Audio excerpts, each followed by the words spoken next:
Hello, welcome back to another conversation between Duncan and I about images in Genesis 1. And this week we're talking about seeds and fruit.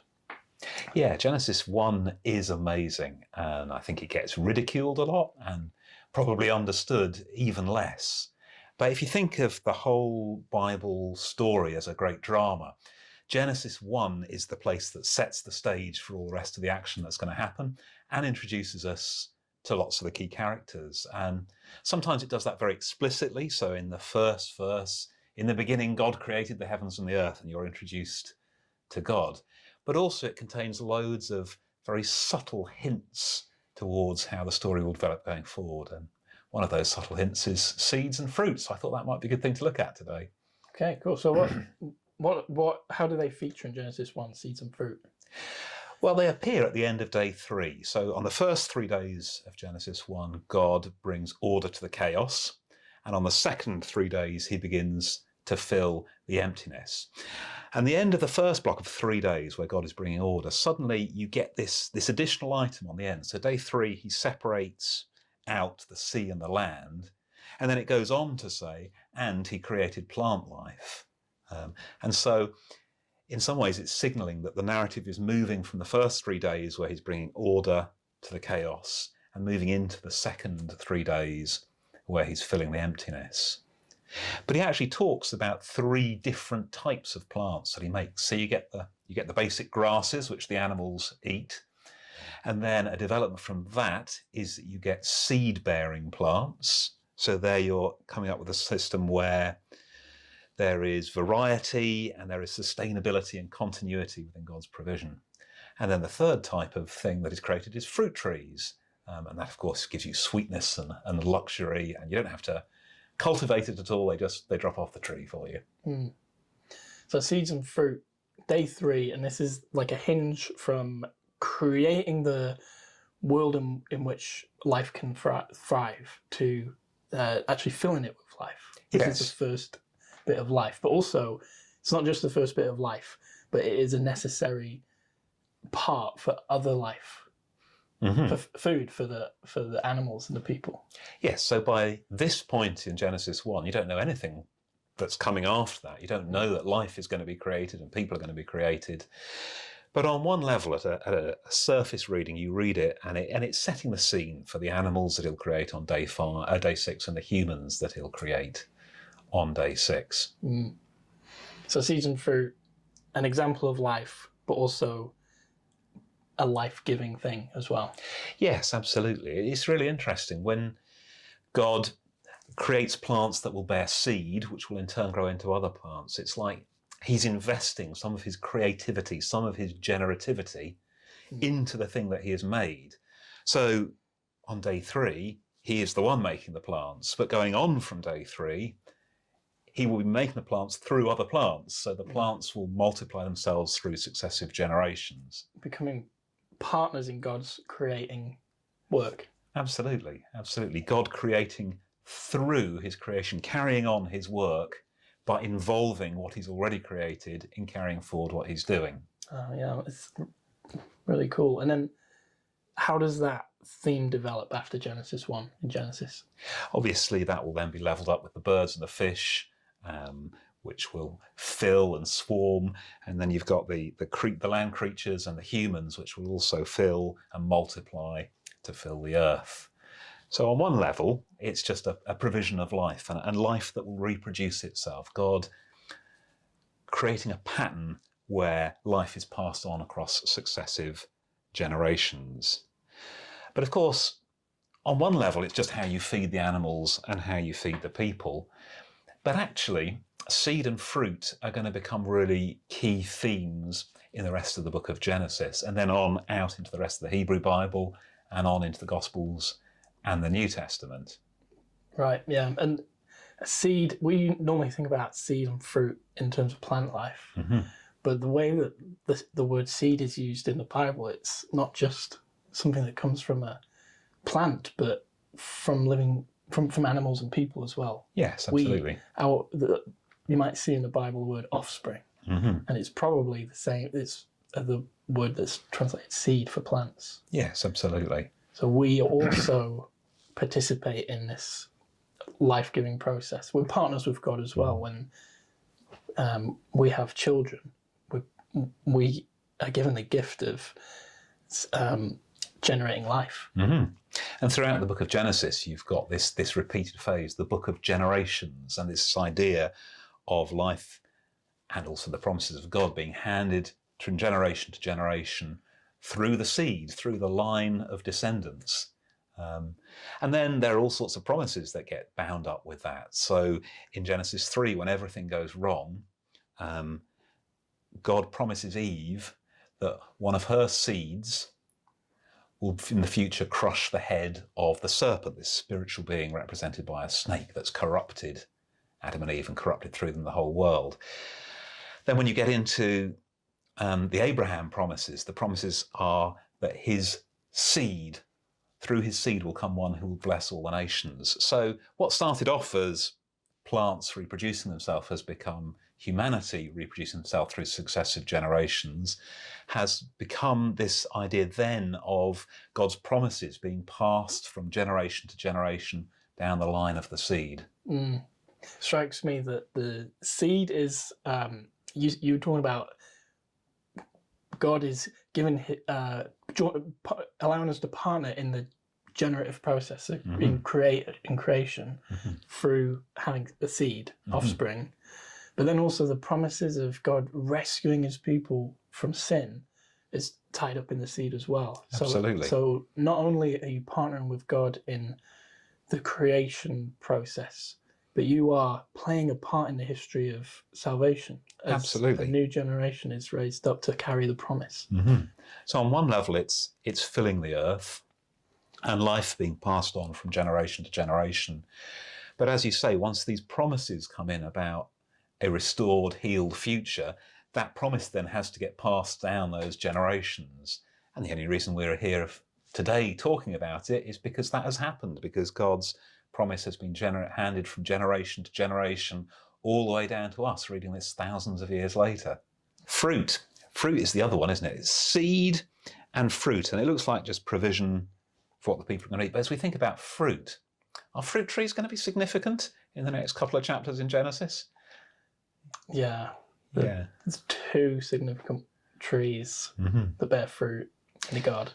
Yeah, so the garden is full of trees. And if you imagine back to an ancient culture, which is probably quite a dry culture, so oases are places of richness and vitality. So you get this kind of oasis idea. God is dwelling with humanity in an oasis. And it's full of trees. And God says to Adam and Eve, you can eat from any of the trees in the garden. But there's this one particular one that you cannot eat from, which is the fruit of the tree of the knowledge of good and evil. From the day you will eat it, you will die.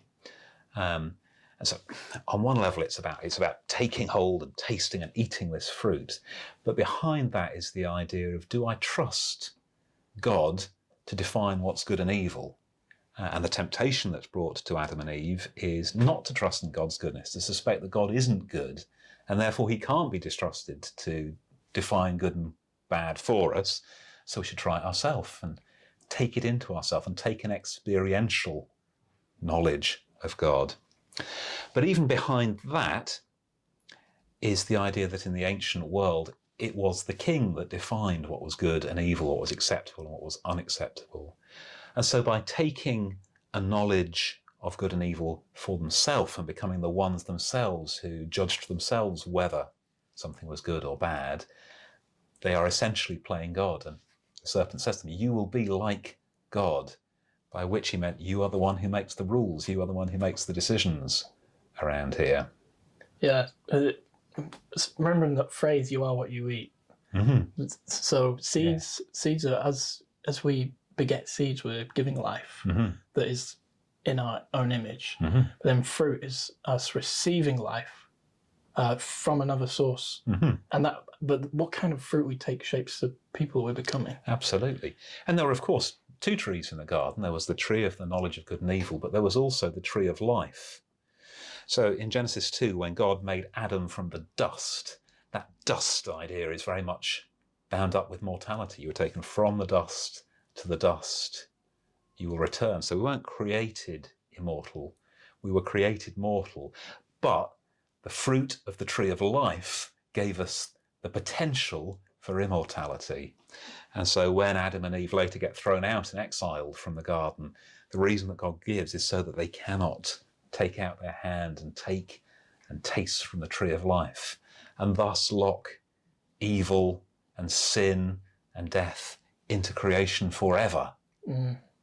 So that exclusion from the tree of life is actually a severe mercy of God, protecting us from an eternal hell. Yeah. So seeds give life. Fruit allows us to receive life or death, maybe. Fruit is something that shapes who we're becoming, and it can be a source of life. But there's a counterfeit to that is that drives us out of God's presence into death. Absolutely. So if you think of fruit as the produce of a tree, but if we're scaling the metaphor up, fruit is the product of our lives. And I guess we can think of the Bible as a long meditation on the fruit of those two trees in Eden. The fruit of the tree of life is Jesus and those that follow him. And the fruit of the tree of the knowledge of good and evil explains all the corruption in the world. So you've got seed passed through the generations, and those seed are either going to grow up and be seeds of the woman who will overcome the snake, or they're going to grow up and become seed of the snake. Yeah. If we trace that seed theme through the Bible, how does it develop? Okay, so we are left in a situation where we are looking for this seed that is going to come, who is going to crush the head of the serpent, who is going to restore the whole world to God's blessing and rescue us from the curse of sin. And so ultimately, as we go down the generations through the book of Genesis, through Exodus, and then through all of the kingdom and the exile, we are looking for this particular seed who is going to come, who ultimately, of course, is Jesus. Jesus is the seed that will come and rescue us from sin and evil and death. Crush the head of the snake. Yeah. Undo the curse of sin and restore the world to God's blessing. Yeah, so Jesus is the seed. Jesus talks about seeds and giving life as well. Absolutely. He says, seed doesn't give life unless it falls to the ground and dies. So we're talking about how a seed is something that reproduces God's life. But then Jesus says it's there's this step that comes first. When you plant a seed, you bury it in the ground. So it's like symbolic of death. And then what appears to be dead grows up and becomes, a tree or a plant and provides life. Absolutely. So whoever will come and eat the fruit. And Jesus applies that to himself when he's approaching the cross. That for him to give the life that he wants to give, he has to be planted and buried. And then become like a new tree that has fruit on it. Absolutely, yes. So Jesus is the seed that grows up into the tree of life. Through his sacrifice, his death, burial, and then resurrection and ascension. Yes, and of course he is the tree of life, but he is also hung on a tree. That is the way that he redeems humanity. And so you've got this idea of the other tree lurking in the background as well. Yeah. And when he is preparing himself to be betrayed and taken and crucified, he gives his followers a meal of bread and wine. And he says, when he gives them the bread, this is my body. When he gives them the cup, he says, this is my blood. And he says, take it and eat it, take it and drink it. He's saying that he's given himself in his death as food, so that the thing that's hanging on the tree to be eaten is Jesus. The thing that we need to receive so that we are shaped to become the people that God created us to be is Jesus on the cross. Yes, it's interesting, isn't it? Jesus says in the Gospels, I am the bread of life. And of course, bread is seed that has been cultivated and watered and harvested and then crushed. And of course, wine is the juice of the vine. And Jesus says, I am the good vine. And then it is crushed and pierced, and the juice flows out. So you've got this idea that right there in Genesis 1, you have the raw materials that through human cultivation and then through suffering, through crushing and piercing, will ultimately transformed into the way in which, or the symbolic meal that represents what the seed of Abraham and the seed of the woman is going to do for us. Yeah. Humanity in Adam and Eve chose the wrong fruit that led to death, and they were then exiled, so they couldn't eat from the tree of life. They couldn't stay in that state forever.